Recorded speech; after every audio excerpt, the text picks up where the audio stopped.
जी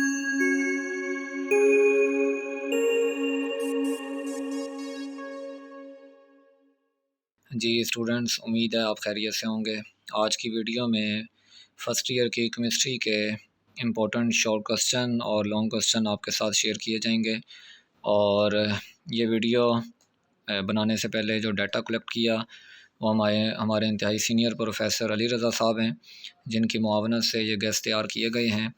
और आगे चलने से पहले अगर आप हमारे चैनल पर नए हैं तो जल्दी से चैनल को सब्सक्राइब कीजिए और बेल आइकन भी ज़रूर ऑन कीजिएगा, ताकि बर वक्त आपको तमाम एजुकेशन और जॉब से रिलेटेड मटेरियल और अपडेट्स मिलती रहें। और आगे चलते हैं चैप्टर नंबर 1 की तरफ। आप यहाँ देख सकते हैं चैप्टर नंबर 1 केमिस्ट्री में कौन कौन से इम्पोर्टेंट शॉर्ट क्वेश्चंस हैं। और आज की इस वीडियो में आपके साथ सिर्फ शॉर्ट क्वेश्चन शेयर किए जाएंगे। लॉन्ग क्वेश्चन के हवाले से मज़ीद डिटेल्स आपको एक दूसरी वीडियो में आपके साथ शेयर की जाएंगी।